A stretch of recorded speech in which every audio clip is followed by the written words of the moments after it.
Welcome to the 5th District Court of Appeal oral argument session via Zoom. We have here at 11 a.m. case number 22-322. And forgive me if I mispronounce the name. You can correct me during your argument. William Spaude versus State of Florida Commission on Ethics. I'm Judge Eisnagel. Joining me on the panel today is Judge Harris and Judge Edwards. Counsel for appellants, if you would like to let me know how much time you want in rebuttal, I will attempt to remind you when you get there, but you need to watch the time as well. Will do, Your Honor. I'd like to reserve 5 minutes, please. Okay, very good. That's noted. Again, I will attempt to remind you once we get there. If everybody could try to silence your electronic devices as well, that could be helpful. And with that, counsel for appellant, you are recognized to proceed when you're ready. Thank you, Your Honor. Dylan Rivers of Osley McMullen on behalf of the appellant, William or Bill Spaude. With me here in the room out of the camera shot is my law partner, Kevin Forstoffel, and our co-counsel, Richard Hennings, and our client, Mr. Spaude, are also observing via the internet. May it please the court, this case involves alleged violation of a specific provision of the Florida Ethics Code, subsection 112.313(6). And there are three issues on appeal. One, the law was misapplied as to the element of corrupt intent, which is required for this type of violation. Number two, the commission did not prove corrupt intent, and we would submit there's no competent substantial evidence of corrupt intent in the record.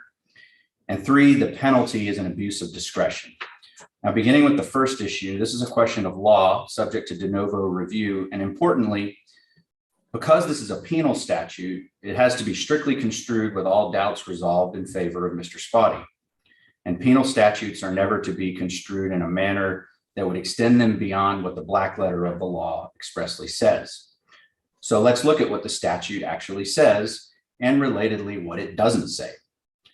Section 112.313 sets forth, quote, standards of conduct for public officers. And there are 17 individual subsections, only one of which requires that a public officer acted, quote, corruptly for a violation, subsection 6. The requirement that a public officer act corruptly has been called the touchstone of subsection 6. And we're not left to guess what corruptly means in this context. It's a defined term in the law. It means done with a wrongful intent and for the purpose of obtaining a benefit from some act or omission inconsistent with your public duties. So obtaining a benefit is not enough. Obtaining a benefit from action inconsistent with your public duties is not enough. Action must be taken with wrongful intent and for the specific purpose of obtaining the benefit. That's what the statute says by its express terms. But the recommended and final orders in this case don't say anything about wrongful intent. The recommended order only mentions the word corruptly, the touchstone element, twice in paragraphs 98 and 99, which I would characterize as summary paragraphs, and where the administrative law judge repeats the same conclusion, quote, that Mr. Spaude acted corruptly because he knew or should have known that the conduct in question in each paragraph was unlawful and improper. That's it. That's the only mention of the element of corruption in the recommended order. More importantly, it's not the correct legal standard. We talked about what the statute does say. What it doesn't say anywhere is the word improper. The term isn't used in the statute or in any of the case law interpreting it. And it makes sense because conduct can be improper, but not corrupt. We used an example in our brief that a public officer might request reimbursement for something verbally or in an email, and that might be considered improper insofar as it doesn't follow processes or procedures for completing an expense report and requesting reimbursement in writing with supporting receipts.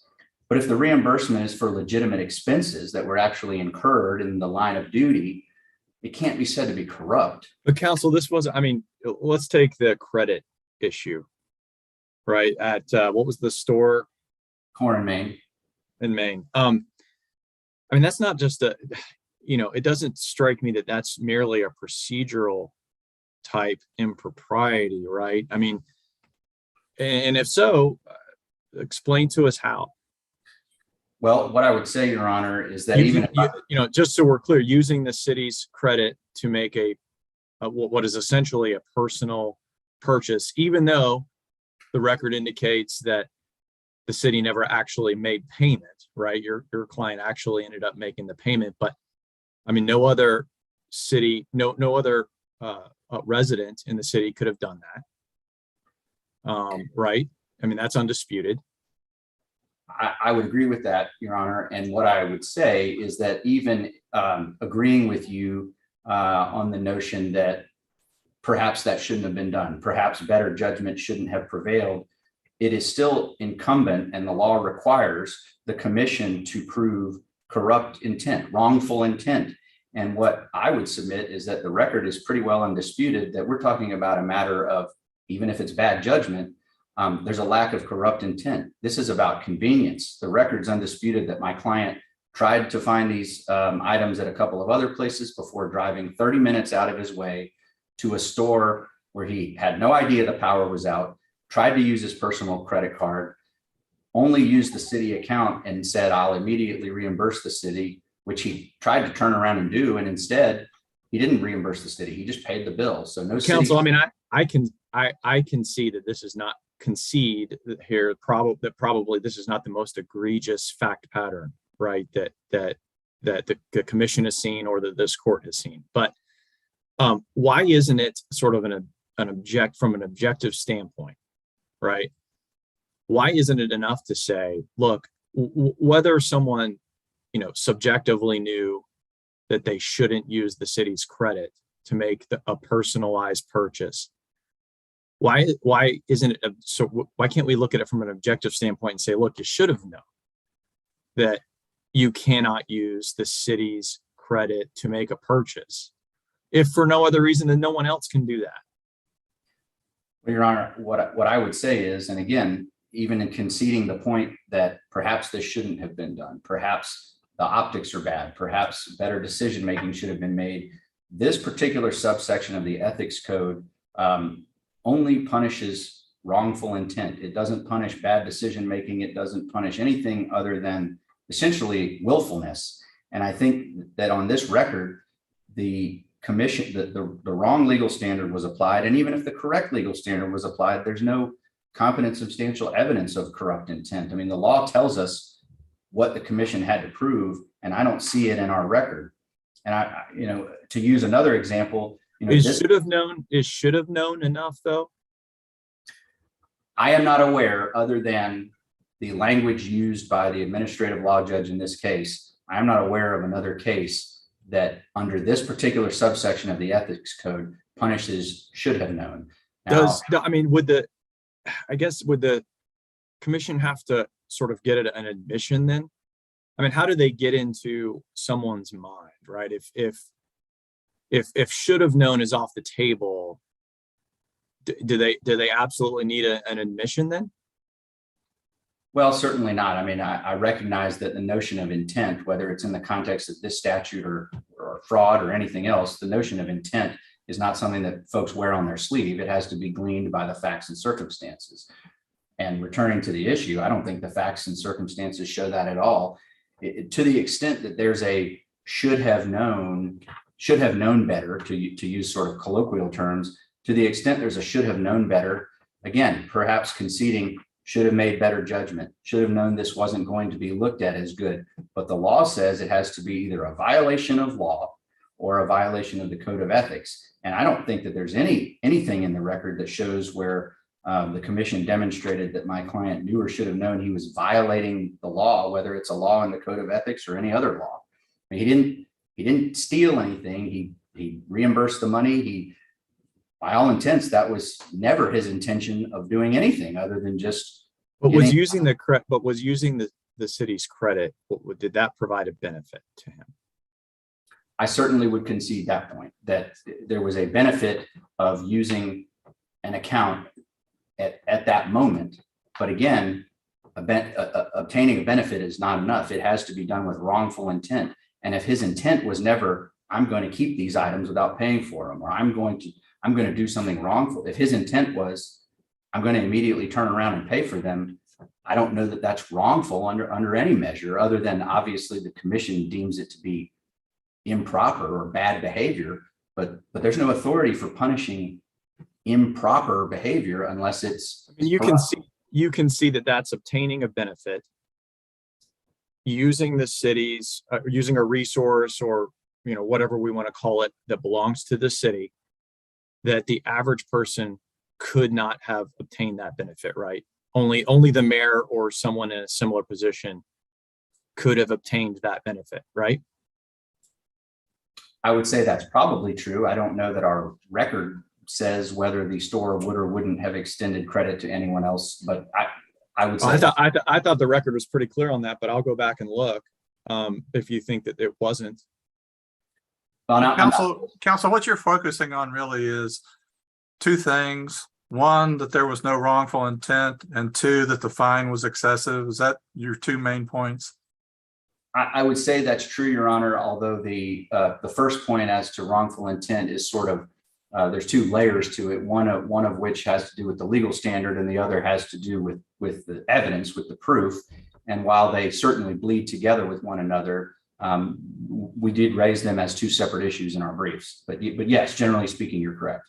All right. How can we look at the amount of the fine imposed objectively? I mean, what is our yardstick there to look at that and go, that's too much for what Mr. Spotty did? Well, I think the only yardstick we have, because there's not specific guidance from the legislature or any rulemaking by the commission itself. So I think the only specific guidance we have is the commission's own precedent.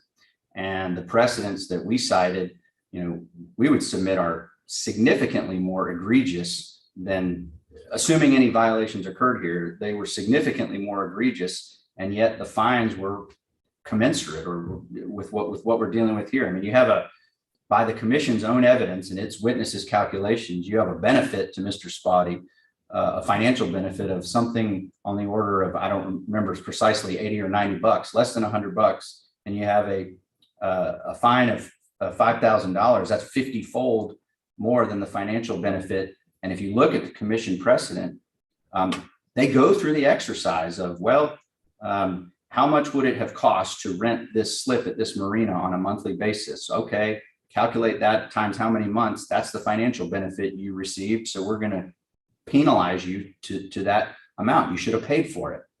Well, what should Mr. Spotty have paid for? He completely reimbursed the core and main expense. I didn't even reimburse. He paid for it. There were no city funds used, and he returned the pipe and tapping saddles unused. I mean, in terms of it's grossly disproportionate to any benefit that he received, and we're not aware of any commission precedent that would have supported this penalty. And frankly, we would submit the commission isn't aware of any because it didn't cite any.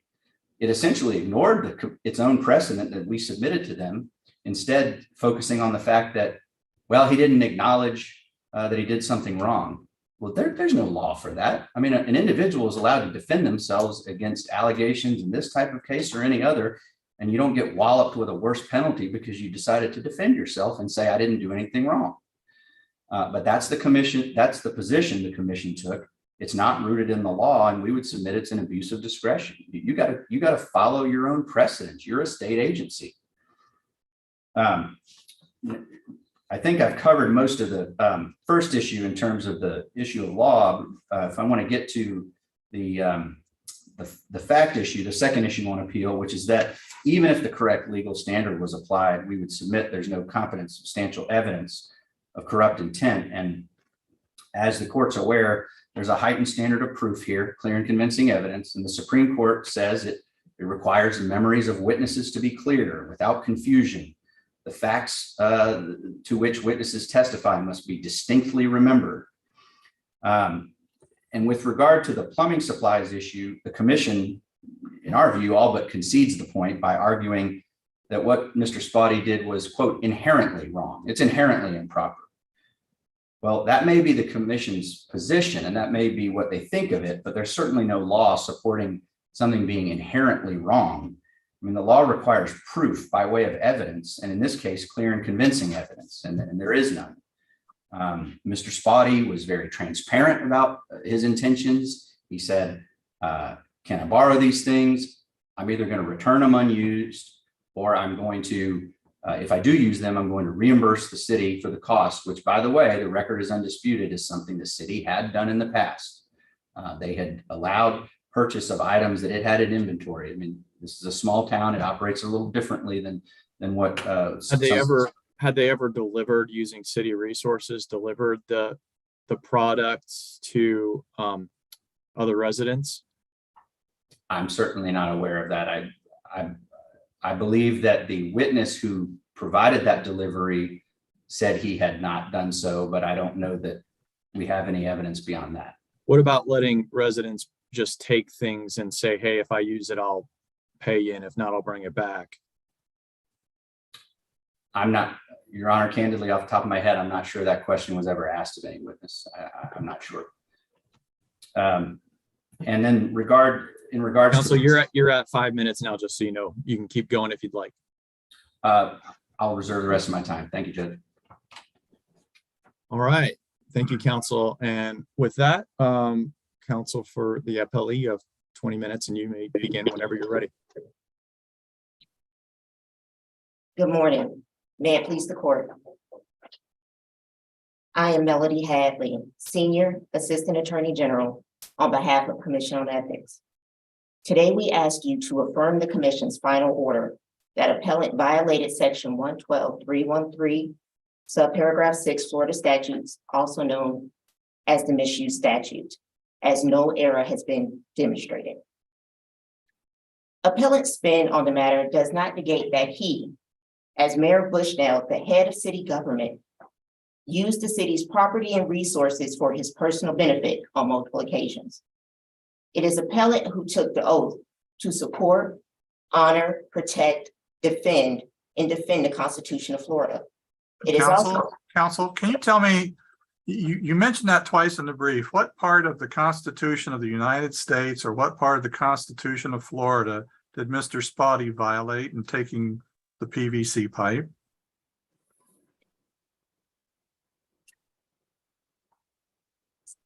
Pursuant to the Florida Constitution, a public office is a public trust. The people should have the right to secure and sustain that trust against abuse. So Article 2, Section 8 of the Florida Constitution encompasses the code. Was he charged? Did the Commission on Ethics charge him with violating the United States Constitution or the Florida Constitution? No, sir, regarding the United States Constitution and regarding the Florida Constitution. As I just stated, it just encompasses the code of ethics. Was he charged with violating the Florida Constitution? No, sir. Okay. What evidence was there that he had the wrongful intent with either one of these transactions?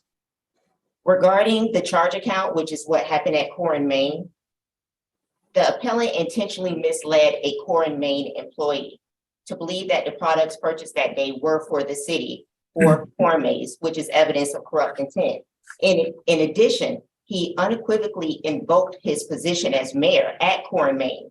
That's the only way he was able to use— That's not wrongful intent, that's use of position. With wrongful intent, as far as the wrongful intent on the handwritten receipt, didn't he state that it was for the corn maze? In the corn, yes, sir. And the Corn Maze was for his family's personal benefit. Well, for the youth center or whatever it was, but that, be that as it may, he didn't try to hide what it was for. The city doesn't have a corn maze, correct? You're correct. However, the Core and Main employee was under the impression, he stated in his testimony, that he believed that the Corn Maze was related to the city.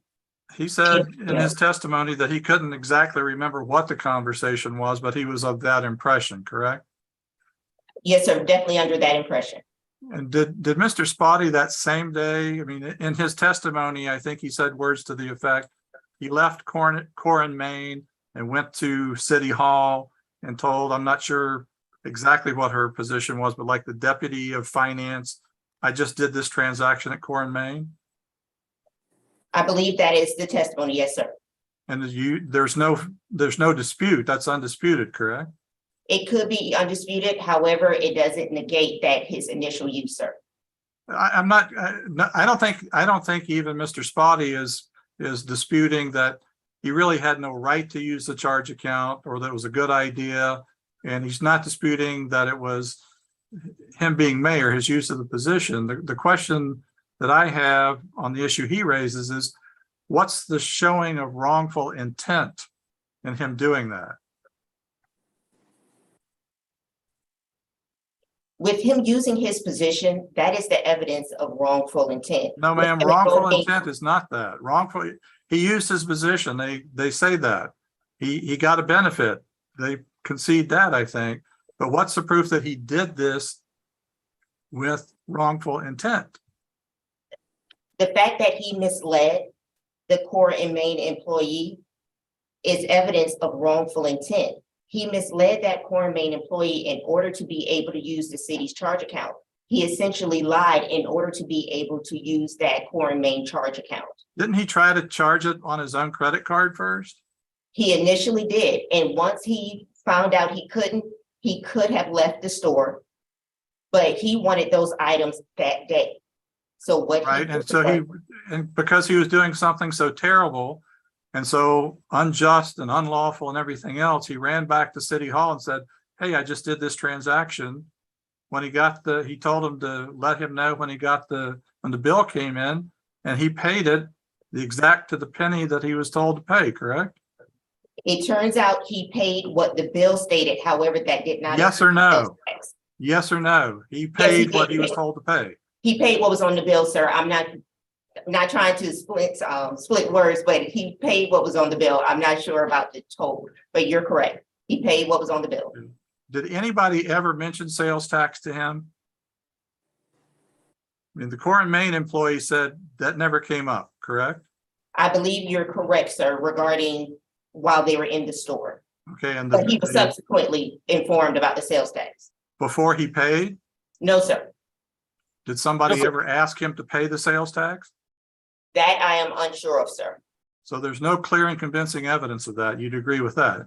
Regarding the sales tax, that he was asked to pay the sales tax, Yes. and there's no evidence that he was asked to pay the sales tax. He still received the benefit of not paying the sales tax. Council, I'm not entirely clear that the sales tax is your best argument. I mean, is it your position that he used his public office at the store in order to avoid sales tax? No, sir, that was just a benefit. Then I mean, I'm just not seeing how it's really relevant to your position here. Yes, sir, and that was just an issue regarding just another example of a benefit he received, even though we've already recognized. But if benefit. that wasn't his intent, it doesn't seem like that was intent. He attempted to use his own credit card first, right? Yes, So sir. it doesn't seem like the sales tax is. I'm just not seeing it. It doesn't seem like your strongest argument. Yes, sir. He did use the city's charge account in order to be able to take the items home Right. that day. That seems like your stronger argument. The sales That's the tax, benefit. the sales tax doesn't seem like a good argument at all to me. I'm not seeing that one. Yes, sir. Do you agree that your stronger argument is, hey, look, the reason he did this is because the convenience of being able to actually purchase the items? I believe that is what he was truly trying to do. He had other options that he did not take that day. And he wanted those items that day, so he had to use the city's charge. Everybody else would have had to leave the store, right? Go to an ATM or something like that. You're absolutely correct, sir. But again, I keep going back to, I agree that he used his position. I agree that he got a benefit. What I'm struggling with is, where's the wrongful intent when he had him put on the sales receipt? It's for a corn maze. Everybody in Bushnell would know that the corn maze was Spotty's and not the city's. And then he goes straight to City Hall and says, I just had this transaction. And true to his word that he'll pay the bill when it comes in, he paid the bill when it came in. Where's the wrongful intent? The core and main employee was in Wildwood, Florida. He was not in Bushnell, Florida. So he would not know about the corn maze. He was dependent on where the Right, purpose. but anybody with the city seeing corn maze on the receipt or on the bill of sale or whatever it's called, they'd know right away whose corn maze that was, and it wasn't the city's. I mean, even if Spotty hadn't come down, anybody looking at that receipt would go, hey, wait a minute, that's Spotty's, that's not us. And that also goes back to him also being able to use the account anyway. He misled, and I know I'm repeating myself, sir, but he misled that Core & Main employee who was not aware, who lived in Wildwood, who was located in So Wildwood. what if he had said, what if he had just said, and again, I'll go back and look at the record one more time, but I'm not entirely sure that the record is clear on that, the point you just made, but I'll go back and look. Nevertheless, what if he had said very clearly in the record, indisputably, hey, I'm the mayor, but this is not a city purchase. I'm purchasing this for myself, for a thing I'm doing for personally. Would that have changed the case? You wouldn't have brought, the commission would not have pressed this case then if he had just said that to the store clerk? And to be honest, that may have made a difference to the store clerk, because the Core & Main employee was under the impression that it was. So But why he does that make a about- difference to the commission? And if so, why? It could have, because of the corrupt intent nature is regarding the mens rea. If he had been forthcoming with his intent and what he was actually trying to do that day, which was for personal benefit, and Core & Main still allowed him to do that, there may be an issue with mens rea, but there would still be an issue regarding him using the city's resources for his personal benefit. So are you saying that the commission nevertheless would still argue that there was a corrupt intent based on that second point you just made, regardless of what he told the store clerk? If I had to do the advocate's recommendation again, where I made a recommendation, it's possible that I would not have pushed on that had he been forthcoming with the clerk. I would not have pushed the corrupt intent portion on this part of the allegation. It's Okay. possible. I was also asked about the plumbing supplies, about whether the evidence of corrupt intent. The undisputed evidence is that the city will sell supplies to the public. There's no take now, pay later policy. Appellant did not purchase the pipes or the tapping saddles from the city. As an analogy, we could not go into Home Depot, ask to take a toilet repair kit home just in case without paying for it. That should not have happened here either. The undisputed testimony is that the city will sell the items, not lend it to the mayor or any other citizen. He went to the city's utilities department, requested those items from city employees. Further evidence that appellant was on notice that his actions were inconsistent is found in the city charter, which prohibits city council members, including the appellant, from directing city employees, which the evidence reflects he did in this matter. Further evidence of corrupt intent. Did you charge him with directing employees corruptly? That the total, Yes or no? so I would say yes, sir. You did. That was one of the charges against him, was directing employees. When the order finding probable cause was prepared, it was based on all the allegations that were in the original complaint.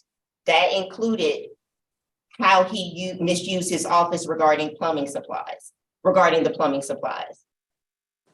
Okay, again, taking the best view towards the commission, I think it's clear because he was the mayor, he was able to go in and tell the folks, hey, I need a couple of pieces of pipe. The benefit was he got the pipe without having to pay for it immediately. But again, the corrupt intent, where is the corrupt intent?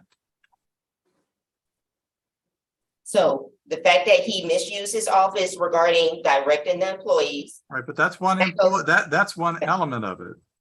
I agree with you. You don't have to prove that again. You've proved because he was mayor, he got it. You proved he got the benefit because he had the pipe and the saddles laying around on his property.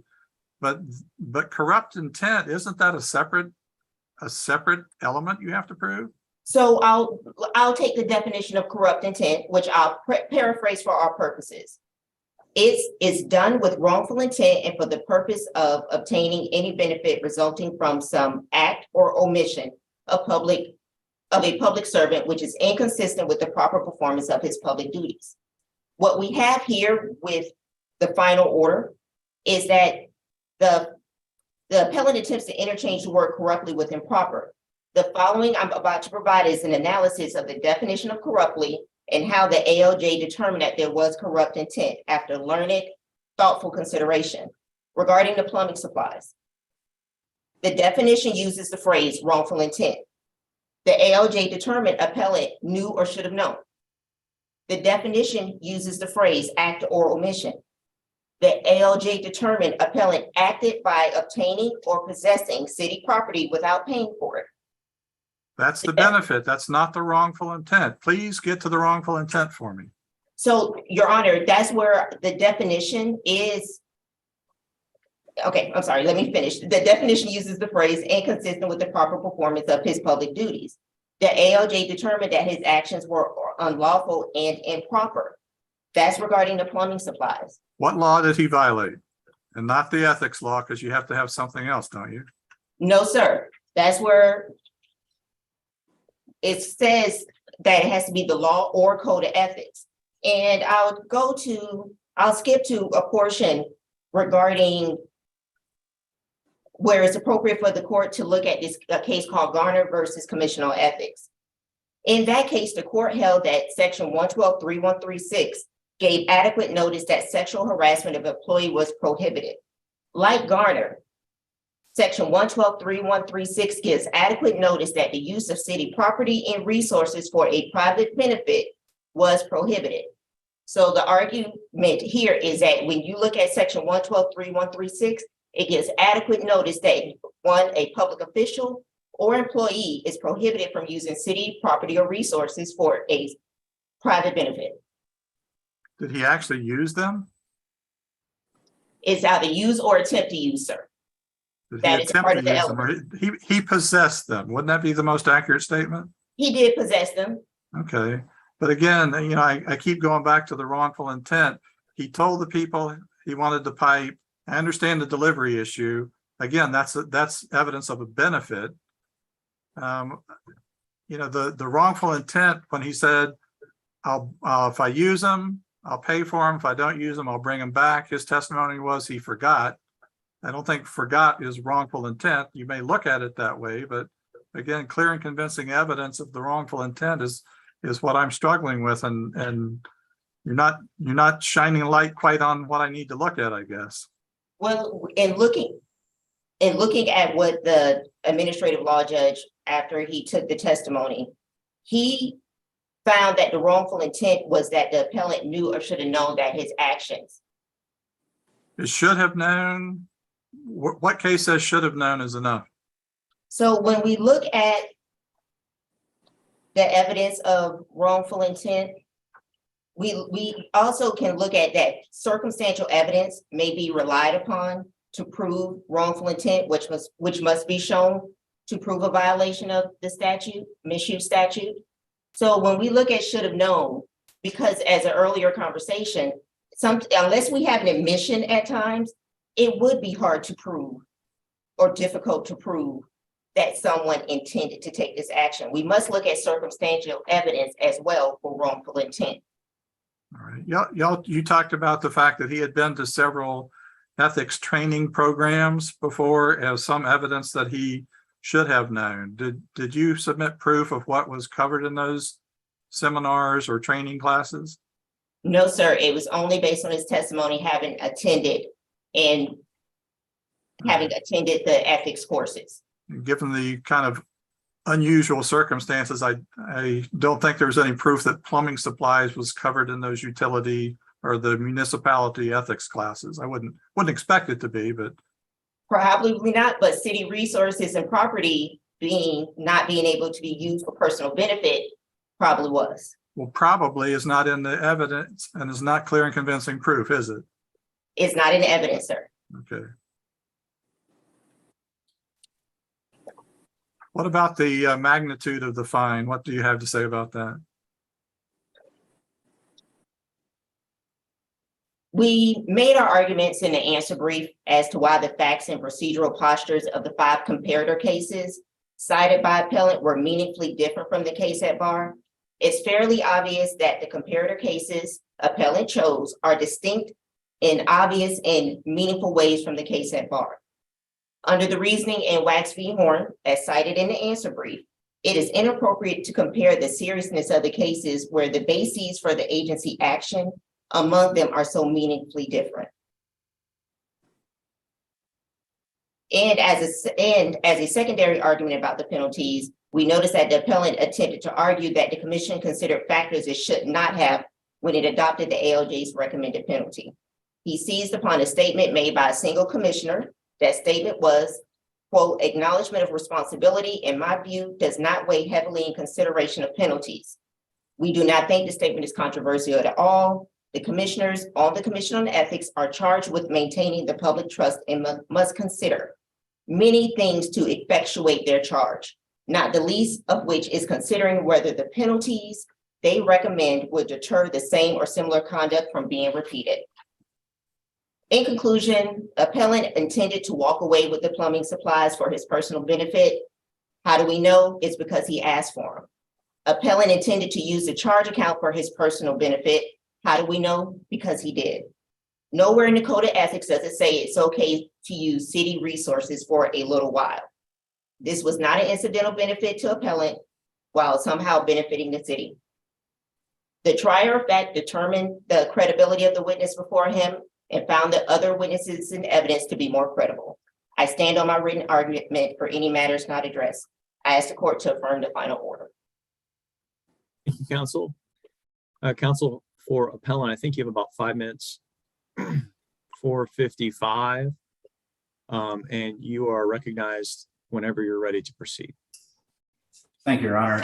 A couple of brief points. I think it's clear to the court, but I want to make certain we are not conflating the meaning of corrupt and improper. Quite the opposite. We are drawing a very bright line between the meaning of corrupt and improper, and submit that improper is a far less stringent standard and effectively lowered the bar for what the commission had to prove in this case, and that's why it's error. With regard to the directing of staff, I would also like to make clear, and the record will speak for itself on this, but no, there was not a charge relating to directing city staff to do anything. I mean, had that been the case, who knows what types of evidence we might Counsel, have. do you agree that there's a statutory prohibition on using city resources or city employees for a personal benefit? I'm not aware that the particular subsection of the ethics code that we are dealing with here addresses that point. I understand the commission is arguing that it falls under that general umbrella. To your point, in terms of the ethics training, there's absolutely nothing in the record about what Mr. Spotty. Well, no, I wasn't asking about the ethics training. I was asking about, well, look, is there no prohibition on using public resources for personal benefit? If it's done with corruptly, with wrongful intent, which we would submit, there's no evidence of in this case. Well, when someone intentionally uses their office for a personal benefit, how is that? I mean, I guess get me there. How is that not evidence? Right? Short of an admission, I get it. If there's an admission, obviously, then that's a different case altogether. But I think you conceded the commission doesn't need an admission. So why is that not evidence? Well, evidence of receiving a benefit, again, I don't think gets us there. There has to be evidence. Intentionally receiving the benefit, right? Knowingly receiving a benefit. Well, I would submit to you, Your Honor, that wrongful intent doesn't just mean you're intending to get a benefit. It means wrongfully. And again, I'll return to, I may intentionally be lazy and submit a lackadaisical handwritten. Yeah, that's a procedural. That argument isn't as persuasive because it's procedural. This seems more, these allegations are more substantive than that. Well, Your Honor, I'm trying to draw the distinction between intentionally engaging in some behavior versus intentionally being wrongful in doing so and having some sort of nefarious or corrupt intent. That's So what is your argument essentially that your client needed to not only know that there was a prohibition on using city resources for personal gain, but they actually needed to have actual knowledge of that? In other words, it's not enough that there's a prohibition. but he needed to be aware of the prohibition as well. I'm not sure I would draw that fine of a distinction. I guess what I would say is if we know anything about this statute, it's that it has an intent element. And I'll draw a parallel into a different area of law. I may be intentionally driving my car, and if I hit someone, but not intentionally, then it's not murder. It may be manslaughter. But if I intentionally drive my car and I intentionally mow someone down, then it becomes murder. Now, obviously, I'm not equating this to murder, but the use of the credit wasn't an accident, counsel. So you're losing me there. and I would concede, again, intentionally engaging in activity, intentionally doing something, intentionally taking some action doesn't mean you're doing it with wrongful intent. It doesn't mean you're doing it to keep something that doesn't belong to you. It doesn't mean you're doing something that, I mean, this statute, if the law makes anything clear about it, it's that it is unique in the ethics code that it requires corruption. And Counsel, let me ask you this if I can. Do you contend that wrongful intent is one of several elements that must be proved? yes, absolutely. So even if he misused his office and got a benefit, if they didn't prove wrongful intent, he should have won. Is that what your argument is? Correct, Judge. And I think that's exactly, you made it more artfully than I did, but that's the point I'm trying. What's wrongful intent then, other than intending to keep the money? Okay, which I don't think is necessarily what we're talking about. What would be wrongful intent? If can every mayor in the city of in the state of Florida use the city's credit to make personal purchases so long as they have the intent of paying the city back? Well, the distinction I would draw is whether, to answer your question directly, they may not be permitted to do so, but that doesn't mean that doing so is inherently wrongful. That's what the commission. So that would never be corrupt as long as they intended to pay their city back. It may be improper to use the term that. Right. that But answer me, is it never corrupt? Yes or no? if there's no intention to keep it, if there's no, it may be bad, it may be wrongful, it may warrant removal from office, but it's not a violation of this So provision. your answer is it's never corrupt. Every mayor in the state of Florida can do this as long as they intend to pay it back. Correct? I'm not sure I could make categorical statements like that, Judge, but in this particular case, I think there's zero evidence of corrupt intent. There may be evidence of bad judgment. There may be evidence of small towns operating differently, but I don't think there's any evidence that this individual acted corruptly for some nefarious purpose. And here we are. And I know. All right, counsel, thank you very much. And with that, we will be adjourned. Thank you, Your Honors. Thank you.